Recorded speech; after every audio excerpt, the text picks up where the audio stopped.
স্বাগত সবাইকে। শুরু করছি ডিবিসি নিউজের নিয়মিত আয়োজন মানচিত্র, সাথে আছি রেদওয়ান আহমেদ। প্রতি শুক্র ও শনিবার বিকেল 4:30টায় এই আয়োজন নিয়ে আমরা থাকি আপনাদের সাথে। চেষ্টা করি সারা দেশে নানা সংকট সম্ভাবনার কথা জানাবার, কথা বলি আঞ্চলিক থেকে জাতীয় পর্যায়ের সংশ্লিষ্ট কর্তৃপক্ষের সাথে, তুলে ধরি মানুষের দুঃখ দুর্দশা আশা নিরাশার কথা। টানা বৃষ্টিতে নোয়াখালী, বাগেরহাট, গোপালগঞ্জ ও সাতক্ষীরার বিভিন্ন এলাকায় দেখা দিয়েছে জলাবদ্ধতা। প্লাবিত হয়েছে নিম্নাঞ্চল, বিভিন্ন এলাকায় পানিবন্দী লক্ষাধিক মানুষ। ভেসে গেছে মাছের ঘের, ফসলি জমি। বৃষ্টি কমলেও কমেনি ভোগান্তি। নোয়াখালীর কোম্পানিগঞ্জ, মাইজদি, বেগমগঞ্জ, সেনবাগ, সোনাইমুড়ি সহ বেশ কিছু এলাকায় সৃষ্টি হয়েছে জলাবদ্ধতা। বৃষ্টি কমলেও এখনও পানিবন্দী প্রায় 42,000 মানুষ। ক্ষতিগ্রস্ত 57টি ইউনিয়ন ও পৌরসভার অন্তত 2 লাখ মানুষ।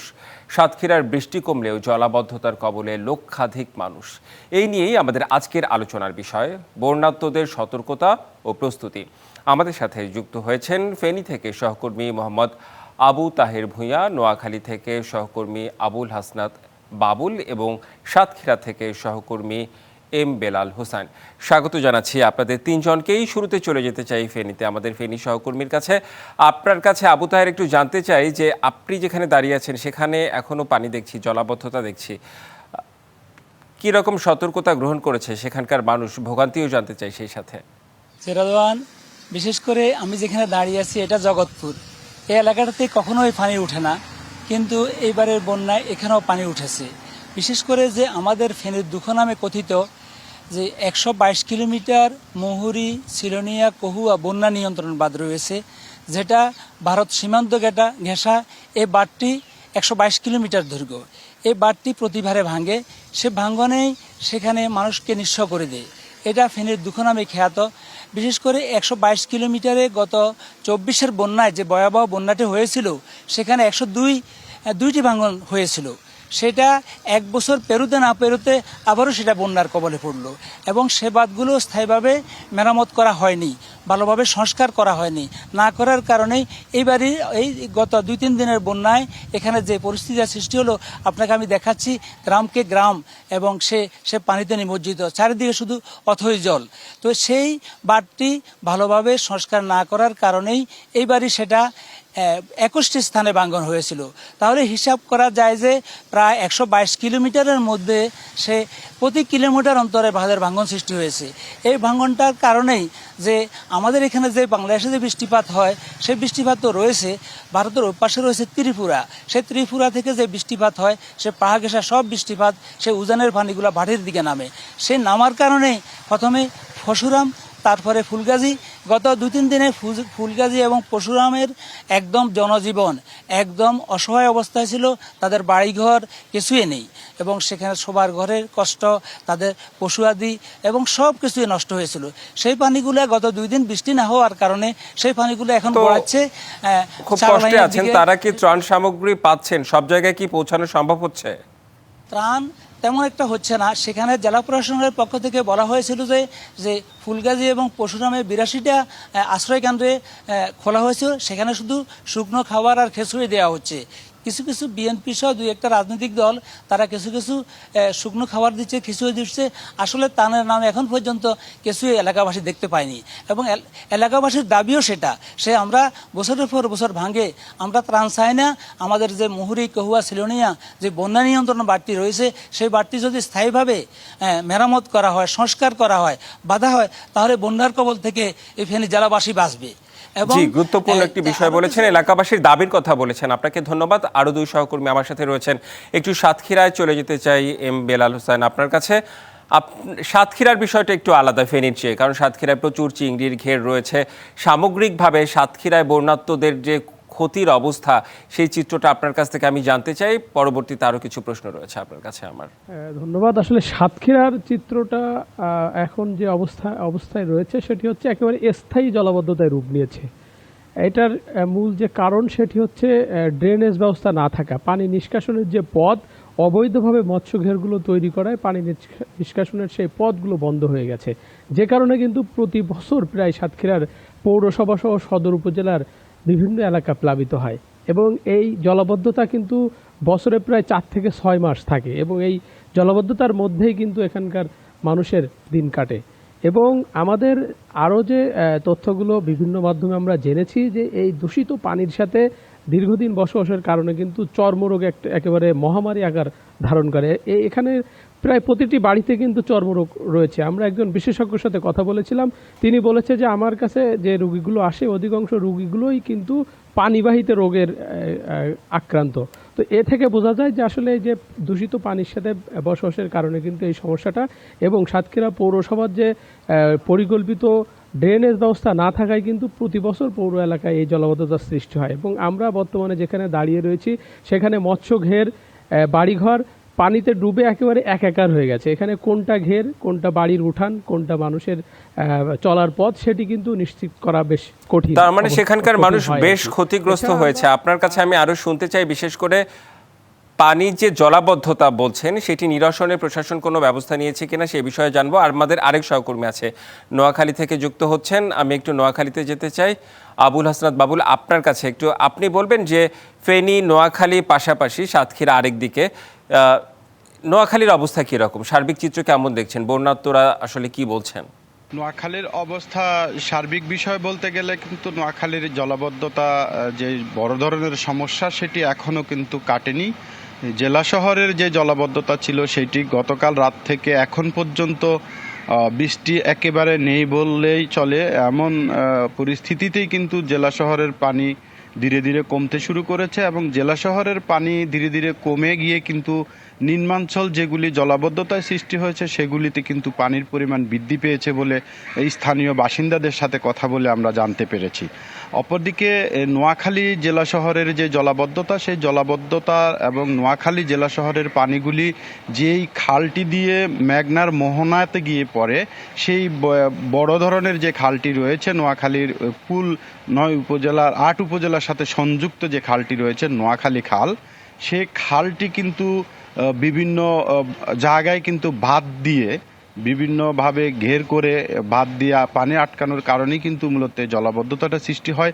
এবং এই জেলা শহরের বাসিন্দাদের দীর্ঘদিনের অভিযোগ ছিল যে গত বছর 2024 সালেও কিন্তু সেই উজান থেকে নেমে আসা পাহাড়ি ঢল এবং ভারী বৃষ্টি সব কিছু মিলিয়ে গত বছর এই দিনেই কিন্তু এরকম একটি বন্যার সৃষ্টি হয়েছে। সেই ক্ষতচিহ্ন কিন্তু পরিপূর্ণভাবে সম্পূর্ণ সংস্কার না করে, রাস্তাঘাট সংস্কার না করতে করতে এই বছরই কিন্তু আবার এই জলাবদ্ধতার সৃষ্টি হয়েছে। তো এই ক্ষেত্রে স্থানীয় বাসিন্দাদের একটি অভিযোগ বরাবরই রয়ে গেছে, সেটি হচ্ছে যে প্রশাসন এবং স্থানীয় পৌরসভা যদি প্রয়োজনীয় পদক্ষেপ যদি গ্রহণ করতেন তাহলে এই ধরনের জলাবদ্ধতা থেকে আসলে এইখানকার মানুষ পরিত্রাণ পেতেন। তো এই ক্ষেত্রে জলাবদ্ধতার জন্য স্থানীয় বাসিন্দারা পৌরসভা কর্তৃপক্ষকে এবং স্থানীয় প্রশাসন যারা রয়েছেন, প্রশাসনের কর্তা ব্যক্তি যারা রয়েছেন তাদেরকেই বেশি তাদের ঘায়ে দোষ চাপাচ্ছেন, এমনটি তারা বলছেন। আরেকটি বিষয় আপনাকে জানিয়ে রাখছি, গত 3 দিন ধরে নোয়াখালীর জলাবদ্ধতা নিয়ে আপনারা দেখতে পেয়েছেন যে নোয়াখালীর চিত্র, নোয়াখালীর জেলা প্রশাসক কার্যালয় থেকে শুরু করে একেবারে গুরুত্বপূর্ণ যে সমস্ত সরকারি দপ্তরগুলি রয়েছে, জেলা জজ আদালত, সাব জুডিশিয়াল ম্যাজিস্ট্রেট আদালত, চিফ জুডিশিয়াল ম্যাজিস্ট্রেট আদালত, পুলিশ সুপার কার্যালয় থেকে শুরু করে সিভিল সার্জন কার্যালয়, যে সমস্ত জায়গাগুলি থেকে, যে সমস্ত অফিসগুলি থেকে জেলার প্রত্যন্ত উপজেলাতে সেবা প্রদান করে থাকেন, সেই গুরুত্বপূর্ণ জেলা শহরের অফিসগুলির সামনে হাঁটুর উপরে পানি উঠে গেছে এবং অনেক অফিসের মধ্যেও কিন্তু পানি ঢুকেছে, এমনটিও আমরা কিন্তু আপনাদের মাধ্যমে আমরা গত 2-3 দিন ভরে আমরা দর্শকদেরকে কিন্তু দেখিয়েছি।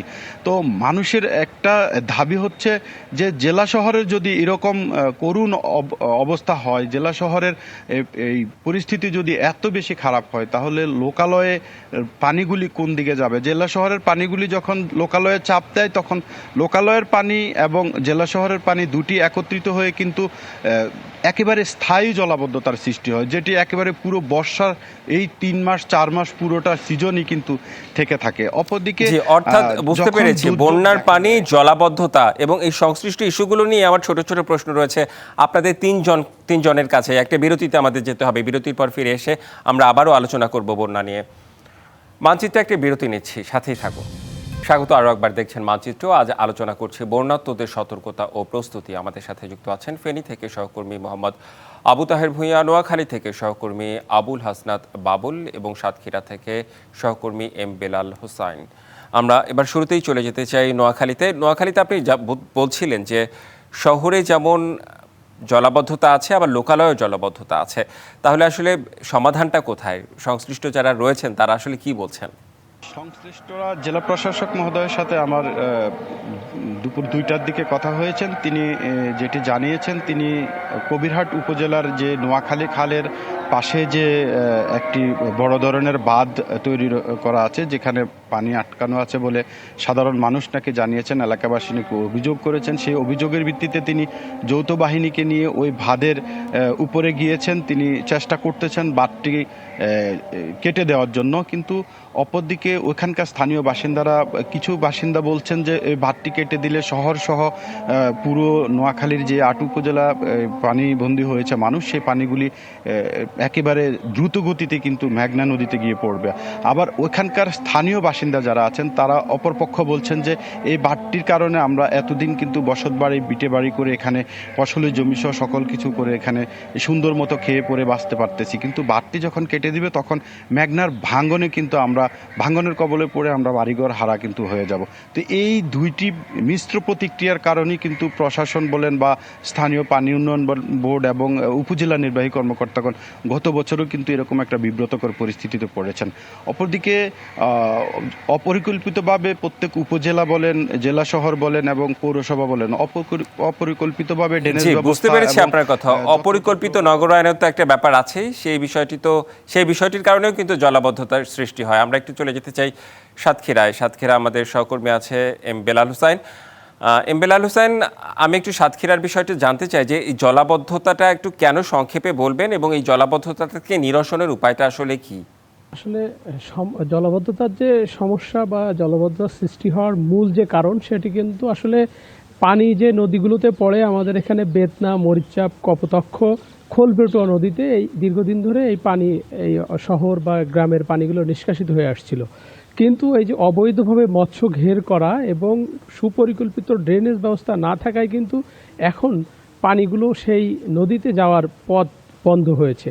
বন্ধ হওয়ার কারণেই কিন্তু মূলত জলাবদ্ধতার সৃষ্টি হয়েছে, এবং বারবার এসব এলাকার ভুক্তভোগীরা কিন্তু প্রশাসন সহ সংশ্লিষ্ট দপ্তরে আবেদন করেও সেই জলাবদ্ধতার হাত থেকে কিন্তু তারা মুক্তি পাচ্ছেন না। আমরা এই আগাম যে অতিবৃষ্টি, এই অতিবৃষ্টির সময়ও দেখেছি প্রশাসন থেকে আসলে কোনো ধরনের কোনো উদ্যোগ কিন্তু নেওয়া হয়নি। আমরা যখন সাতক্ষীরা পৌরসভার একেবারে 1 নম্বর থেকে 9 নম্বর ওয়ার্ড পর্যন্ত ঘুরেছি, প্রত্যেকটা ওয়ার্ডের কিন্তু 2/3 এলাকা পানির নিচে তলিয়ে আছে। তো এই জলাবদ্ধতা থেকে উদ্ধারে আসলে কোনো তৎপরতা কিন্তু আমরা এখনো পর্যন্ত দেখিনি।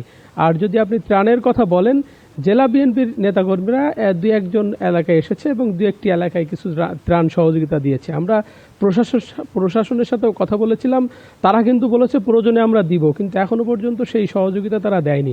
তবে এখানকার ভুক্তভোগীরা কিন্তু ত্রাণ চান না, তাদের একটাই বক্তব্য যে ভাই আমাদেরকে রক্ষা করুন এই জলাবদ্ধতার হাত থেকে।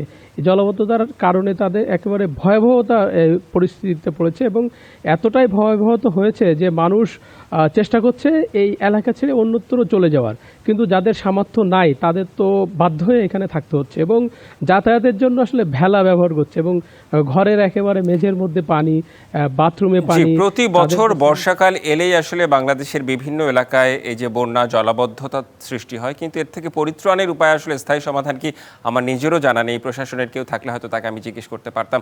চলে যেতে চাই ফেনীতে আসতে চাই আবু তাহের আপনার কাছে, এজন্যই যে সতর্কীকরণ ব্যাপারটা, অর্থাৎ আমরা যদি বলি এখনও ফেনীর অবস্থা কীরকম, আশেপাশের এলাকাগুলো কীরকম, খাওয়ার পানি, অন্যান্য আনুষঙ্গিক যে অবস্থা সেগুলো কি আসলে পর্যাপ্ত পরিমাণে আছে কিনা, কিভাবে তারা জীবনযাপন করছে? যে খাওয়ার পানির বিষয়ে যদি বলতে হয়, যে তারা বন্যার সময় যে পানিটুকু বালতিতে বা বিভিন্নভাবে সংরক্ষণ করেছিল সেটা দিয়ে কোনো রকমে চলছে, এবং পানির জন্য যে কোথাও থেকে খাওয়ার পানি সংগ্রহ করবে সেরকম পরিস্থিতিও তাদের নেই। বিশেষ করে যে এখানে পানির যে টিউবওয়েলগুলো রয়েছে গ্রাম অঞ্চলে, সেখানেও পানি উঠেছে। তাহলে তারা বিশেষ করে এখন যারা আশ্রয় কেন্দ্রে রয়েছেন তারা অবর্ণনীয় দুঃখ কষ্টের মধ্যে রয়েছেন, এবং সেভাবেই তাদের কষ্টে দিনাতিপাত হচ্ছে। তাদের এই কষ্টটা কতদিন চলবে তারা সেটা বুঝতে পারছেন না। আমি যদি একটু বাড়তি বলতে চাই, যে আমাদেরও যে বাড়তি রয়েছে সে বাড়তি মেরামতের নামে, সংস্কারের নামে গত 10 বছর শুধু লুটপাটে হয়েছে।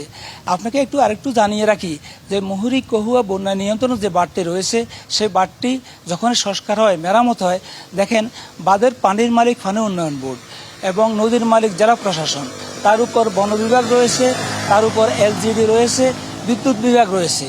এই যে যখন সংস্কার হয়, সব বিভাগের সমন্বয় না হওয়ার কারণে বাঁধটা সঠিকভাবে এবং টেকসই বাঁধ হয় না। আর বিশেষ করে এই বাঁধটা যেখানে শুরু হয়েছে 200 কিলোমিটারে, কিছু কিছু জায়গায় এসে সেটা নাব্যতা হারিয়ে বা 500 শুরু হয়ে সেটা 150 কিলোমিটার বা 100 মিটারে চলে এসেছে। তাহলে 200 কিলোমিটারে যখন পানি আসে, তখন 100 মিটারে আসলে সে পানি তখন সে ধারণ করতে পারে না, তখনই সে কুল ভাঙে, বাঁধ ভাঙে। তো এই দুঃখের দুর্দশার মধ্যেই বছরের পর বছর এই এলাকার মানুষ, ফেনীর মানুষ, যে তাদের দুঃখ হিসেবে খ্যাত এই বাঁধের কারণে আবু তাহের, এখন কি কিছুটা পানি কমেছে? পুকুরের মাছ যাচ্ছে, কিছুই থাকে না, এখনও পানি কমে নাই। বিশেষ করে আমরা যেটা বলতে চাই যে আমরা যতটুকু দেখেছি যে পরশুরামে পানি একটু কমেছে, উজান থেকে নেমে আসা পানি, এই পানিগুলা ফুলগাজী হয়ে ছাগলাইয়া যাচ্ছে, সোনাগাজী যাচ্ছে, দাগনভূঞা যাচ্ছে, এইভাবে সকল উপজেলাকে প্লাবিত করে সে পানিগুলা যাচ্ছে। এবং সে যাওয়ার মাঝখানেই যে গ্রামগুলা, বাড়িগুলা ডুবে আছে, তাদের খাওয়া, রান্না এবং পানীয় জল সহ তাদের সব কিছু। এখন পরিশেষে আরও একটা বিষয় দেখা যাচ্ছে, গোখাদ্যেরও এখানে তীব্র সংকট দেখা দিয়েছে মানুষের পাশাপাশি। তো এই যে সমস্যার মধ্যে তাদের যে দিন যাচ্ছে, সেই দিন কখন ফুরাবে, সেই দিন শেষ দিন কখন আসবে, এখানকার মানুষ সেই চিন্তায় তারা করছেন। তারা প্রশাসন সহ তারা উদ্বোধন, এখন বর্তমান মন্ত্রী পরিষদ বা উপদেষ্টা পরিষদের কাছেও তারা বারবার বলছেন যে যেহেতু রাজনৈতিকভাবে যখন এখানে সংস্কার হয়, মেরামত হয়, তখন টাকা লুটপাট করে পানি উন্নয়ন বোর্ড, রাজনৈতিক নেতারা। সেই ক্ষেত্রে এখনই ভালো সময় যদি উপদেষ্টা পরিষদ এখানে এই ভাঙ্গন। জি, আপনি আসলে বিস্তারিত বলেছেন, অর্থাৎ কেন বন্যা নিয়ন্ত্রণ করা যাচ্ছে না, পাশাপাশি আসলে সেখানকার মানুষ কিভাবে তাদের জীবন চালাচ্ছেন। আপনাদের তিনজনকেই অনেক অনেক ধন্যবাদ আমাদের আজকের মানচিত্রে যুক্ত হবার জন্য। এই ছিল আজকের মানচিত্র। আগামীকাল অন্য কোনো বিষয়ে, অন্য কোনো এলাকার অতিথিদের নিয়ে হাজির হব। ডিবিসি নিউজের সঙ্গেই থাকুন।